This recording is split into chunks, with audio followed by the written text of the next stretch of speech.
Hello guys, RM classes में आपका एक बार फिर स्वागत है। आज हम बात करेंगे पॉलिटिकल साइंस के एक बहुत ही इम्पोर्टेंट टॉपिक के बारे में, जिसे हम अंतर्राष्ट्रीय कानून के नाम से जानते हैं, जिसे इंग्लिश में हम इंटरनेशनल लॉ भी कहते हैं। आज की वीडियो में हम जानेंगे कि अंतर्राष्ट्रीय कानून क्या है, ये कहाँ से आते हैं, यानी इसके स्रोत के बारे में जानेंगे, इसे कौन बनाता है और इसके कुछ उदाहरणों के बारे में भी जानेंगे। तो चलिए शुरू करते हैं। तो चलिए सबसे पहले जानते हैं कि अंतर्राष्ट्रीय कानून क्या होते हैं। तो अंतर्राष्ट्रीय कानून एक तरह के नियम होते हैं जो दुनिया के अलग अलग देशों के बीच के रिश्तों को चलाते हैं। एग्जाम्पल के लिए आप समझ सकते हैं, जैसे हमारे घर में मम्मी पापा भाई बहन के बीच कुछ नियम होते हैं कि कोई किसी को मार नहीं सकता, या समाज के कोई नियम होते हैं, कोई चोरी नहीं कर सकता, किसी को झूठ नहीं बोलना चाहिए। ठीक वैसे ही देशों के बीच भी कुछ नियम होते हैं ताकि दुनिया में लड़ाई झगड़ा कम हो और सब मिलजुल कर रहें। तो कुल मिलाकर कहने का मतलब ये है कि अंतर्राष्ट्रीय कानून एक तरीके के नियम होते हैं जो अलग अलग देशों के बीच के रिश्तों को चलाने का काम करते हैं। इन कानूनों के अंतर्गत ये निर्धारित किया जाता है कि देशों को किस तरीके के नियम पालन करने होंगे, किस तरीके के नियमों का पालन करना होगा जिससे दुनिया में शांति बनी रहे, लड़ाई झगड़ा कम हो और सब एकजुट होकर रहें। तो अंतर्राष्ट्रीय कानून, मुझे उम्मीद है आप लोगों को पता चल गया होगा किसे कहते हैं। आगे मैं बात करता हूँ इसको हम किन कितने प्रकारों में बांट सकते हैं। तो अंतर्राष्ट्रीय कानूनों को हम दो बड़े हिस्सों में बांट सकते हैं। सबसे पहला जो इसका पार्ट होता है वह है सार्वजनिक अंतर्राष्ट्रीय कानून, यानी पब्लिक इंटरनेशनल लॉ। तो इसके अंदर क्या होता है? तो सार्वजनिक अंतर्राष्ट्रीय कानून वो नियमों का समूह होता है जो सिर्फ और सिर्फ राज्यों, मतलब देशों और अंतर्राष्ट्रीय संगठनों जैसे यूएन, डब्ल्यूटीओ के बीच लागू होता है। कहने का मतलब है कि ये सिर्फ देशों और अंतर्राष्ट्रीय संगठनों जैसे जो जैसे यूएन है, डब्ल्यूटीओ, इन्हीं के बीच लागू हो सकता है। इसके अंदर कोई आम आदमी, कोई कंपनी या कोई एनजीओ इसमें सीधे तौर पर पक्षकार नहीं बन सकते। उदाहरण के तौर पे मैं बता देता हूँ, जैसे संयुक्त राष्ट्र सुरक्षा परिषद, अंतर्राष्ट्रीय न्यायालय और आईसीसी, अंतर्राष्ट्रीय आपराधिक न्यायालय। तो इन तरह के जो हमारा एक संस्थाएं हैं, इनके अंदर कोई भी कोई पार्टी, कोई आम आदमी इस तरीके का कोई हिस्सा नहीं ले सकता। ये सिर्फ देशों और संस्थाओं के बीच में जो कानून होते हैं वही यहाँ पे हिस्सा ले सकते हैं। इसके बाद जो इसका प्रकार होता है वो है निजी अंतर्राष्ट्रीय कानून, यानी प्राइवेट लॉ रिलेशन। तो इसमें क्या होता है, जब दो या दो से ज़्यादा अलग अलग देशों के लोग या कंपनियां आपस में कोई निजी मामला, जैसे शादी, तलाक, कोई व्यापार या प्रॉपर्टी, इस तरीके की चीज़ें, यानी जो इनका निजी मामला होता है वो करती हैं और उसमें झगड़ा हो जाता है, तब ये कानून तय करता है कि केस किस कोर्ट में चलेगा, किस देश में चलेगा, एक देश में जो फैसला हुआ उसे दूसरे देश में माना जाएगा या नहीं। इसे ही निजी अंतर्राष्ट्रीय कानून कहा जाता है। तो आप इसको इस प्रकार से लिख सकते हो कि निजी अंतर्राष्ट्रीय कानून वह कानूनों की शाखा होती है जो कि अपने पर्सनल विवादों को हल करने के लिए रहती है, मतलब अपने देशों के निजी मामलों को हल करने के लिए निर्धारित करती है। इसमें यह जाना जाता है कि मुकदमा किस देश में चलेगा, किस अदालत में चलेगा, और विदेशी अदालत के निर्णय को हम किस देश में मान्यता देकर उसका निष्पादन कैसे कर सकते हैं। तो मुझे उम्मीद है आप लोगों को यहाँ तक सब क्लियर हो गया होगा।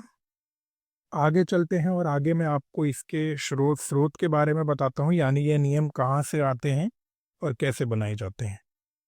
तो अंतर्राष्ट्रीय कानूनों के स्रोत के मैं आपको कुछ पॉइंट बताने जा रहा हूँ। सबसे पहला जो स्रोत होता है वो संधियां और समझौते, यानी ट्रीटीज एंड एग्रीमेंट्स।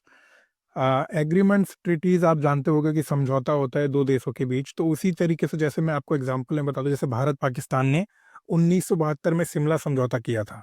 ये एक संधि है, दोनों देशों ने लिख कर दिया कि हम ऐसा ऐसा करेंगे, और ये सबसे मजबूत स्रोत है यहाँ का, जो कि वैलिड रहता है हमेशा के लिए, क्योंकि इसमें रिटर्न में लिया जाता है इस संधियों में कि आप ये रूल फॉलो करेंगे और आप ये रूल फॉलो करेंगे। सेकंड पॉइंट है इसमें रिवाज, यानी कस्टमरी इंटरनेशनल लॉ। तो इसके अंदर क्या होता है, जो काम सदियों से सब देश करते आ रहे हैं और मानते हैं कि ये करना जरूरी है, यानी उसको बहुत नेसेसरी मानते हैं चीज़ों को। उदाहरण के लिए, समुद्र में जहाज डूब जाए तो दूसरे देश के जहाज को बचाना चाहिए, ये रिवाज बन गया है कानून बन गया है। इस तरीके के कुछ पुराने रिवाज हैं जिनको हम अंतर्राष्ट्रीय कानूनों के अंतर्गत रखते हैं ताकि हर देश सही तरीके से काम कर सके। इसमें थर्ड पॉइंट आता है सामान्य सिद्धांत यानी जनरल प्रिंसिपल्स ऑफ लॉ। तो लगभग हर देश के कानून में कुछ बातें एक जैसी होती हैं, जैसे चोरी करना गलत है, किसी का कत्ल करना गलत है, बलात्कार करना गलत है। तो ये हर देशों में लगभग आपको सेम मिलेगा। तो इन सब पे ना तो पहले से ही सहमति बनाई हुई रहती है, इसलिए सामान्य सिद्धांत कहलाते हैं। इन्हें भी हम अंतर्राष्ट्रीय कानूनों के अंतर्गत ही इस्तेमाल करते हैं। फोर्थ पॉइंट है कोर्ट के फैसले और विद्वानों की किताबें। तो जैसे अंतर्राष्ट्रीय अदालत है आईसीजे, इसके पुराने फैसले और बड़े-बड़े वकीले प्रोफेसरों की राय की भी मदद ली जाती है। मतलब कोई भी केस अगर आके अटक गया अंतर्राष्ट्रीय अदालत में, तो जो बड़े-बड़े विद्वान हैं या जो पहले हमारे फैसले लिए गए हैं उन टॉपिक्स को लेके, तो वहाँ पे भी ये इस तरीके से हल किया जाता है यहाँ पे। तो ये भी एक स्रोत के तौर पे ही काम करता है। तो मुझे उम्मीद है आप लोगों को अंतर्राष्ट्रीय कानूनों के स्रोत के बारे में भी पता चल गया होगा। आगे मैं आपको बताता हूँ कि इनको ये कानून कौन बनाता है। तो कोई एक दुनिया का राजा या विश्व पुलिस नहीं है जो कि ये कानून बनाए। देश क्या करते हैं, आपस में बैठकर सहमति बनाते हैं और उसके बाद ही कानून वो लागू होता है। तो आप कह सकते हो कि सबसे बड़ा जो इसको कानून बनाने का जो निर्णय लेने का अधिकार है वो संयुक्त राष्ट्र यानी यूएन के पास है, जहाँ पे 193 देश बैठते हैं, बात करते हैं, आपसी सहमति के बाद ही वो कानून लागू किया जाता है। तो जो अंतर्राष्ट्रीय कानून है वो लगभग संयुक्त राष्ट्र के द्वारा सभी देशों के साथ मिलकर बनाया जाता है। अब आप कहोगे कि कानून बना दिया गया, अगर कोई इन कानूनों को तोड़े तो क्या होता है? सबसे पहला तो ज़हन में यही सवाल उठता है कि अगर अंतर्राष्ट्रीय कानून को कोई तोड़ता है तो उसके खिलाफ क्या एक्शन लिया जाता है? तो दुर्भाग्य से आप जानते हो कोई पुलिस तो है नहीं जो दुनिया भर की पुलिस है, विश्व पुलिस तो कोई है नहीं, हर देश की अलग-अलग पुलिस है। जो पकड़ के कोई जेल में डाल तो सकता नहीं है। तो लेकिन ये सज़ाएँ हो सकती हैं, मैं आपको बता देता हूँ क्या-क्या सज़ाएँ होती हैं। जैसे आर्थिक प्रतिबंध लगाया जाता है। इसमें क्या होता है जैसे जैसे अभी आपने देखा होगा हाल-फिलहाल में रूस-यूक्रेन युद्ध में कई देशों ने रूस पर प्रतिबंध लगाए। तो जिन लोगों को किसी देश की नीतियाँ या उनके किए गए कार्य सही नहीं लगते, तो उसके खिलाफ वो देश एकजुट होकर उसके प्रतिबंध लगा सकते हैं। वो आर्थिक प्रतिबंध भी होता है, वो अलग-अलग तरीके के प्रतिबंध हो सकते हैं, वहाँ से व्यापार बंद हो जाता है, कई चीज़ें वहाँ से बंद हो सकती हैं। दूसरा अंतर्राष्ट्रीय अदालत में केस चला देते हैं। अंतर्राष्ट्रीय अदालत में उस देश के खिलाफ केस चल जाता है और केस के हिसाब से उसको सज़ा भी मिलती है।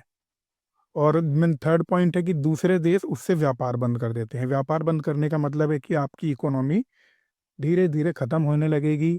और फोर्थ पॉइंट है दुनिया में उसकी बदनामी हो जाएगी।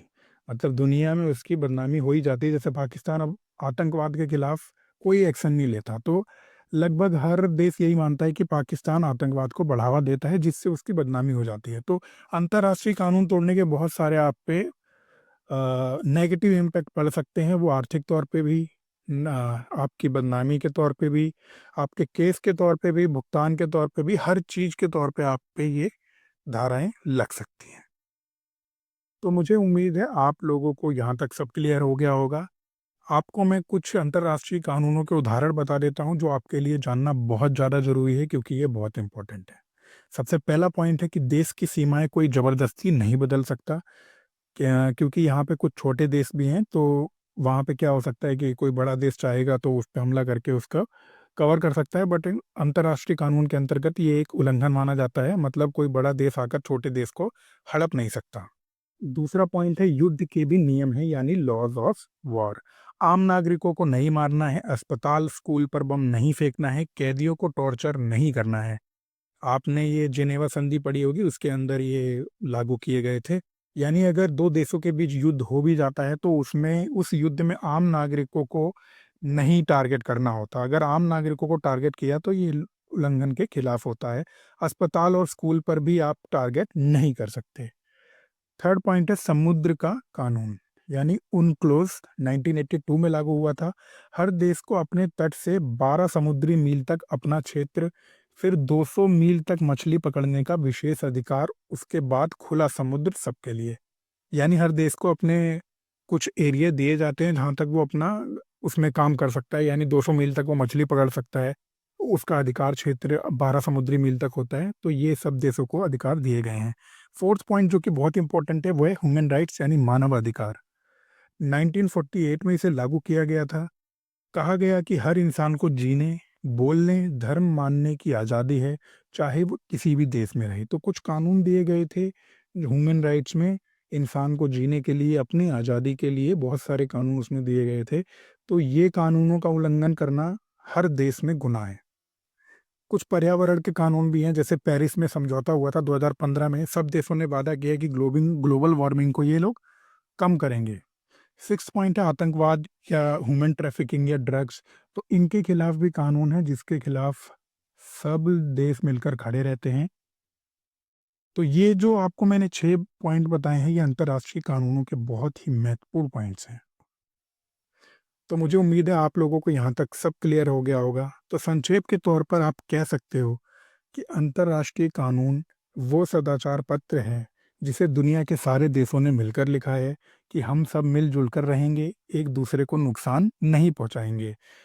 पर कह सकते हैं अभी ये परफेक्ट नहीं है, कमजोरियां हैं, लेकिन इसके बिना दुनिया में रोज युद्ध होते रहेंगे। ये कहीं ना कहीं हम लोगों को एकजुट रखता है, चाहे वो किसी भी नज़रिए से रखता हो। तो मुझे उम्मीद है आपको आज का टॉपिक क्लियर हो गया होगा। अगर वीडियो अच्छी लगी हो तो लाइक करना ना भूलें। कोई भी डाउट रह गया हो तो आप कमेंट बॉक्स में पूछ सकते हैं, मैं कोशिश करूंगा उसका आंसर करने की। वीडियो अच्छी लगी हो तो लाइक करना ना भूलें, दोस्तों के साथ शेयर करना ना भूलें। मैं ऐसी वीडियोस लाता रहूँगा। आप चैनल को भी सब्सक्राइब करना ना भूलें। मिलेंगे नई वीडियो के साथ जल्दी, तब तक के लिए टाटा बाय बाय।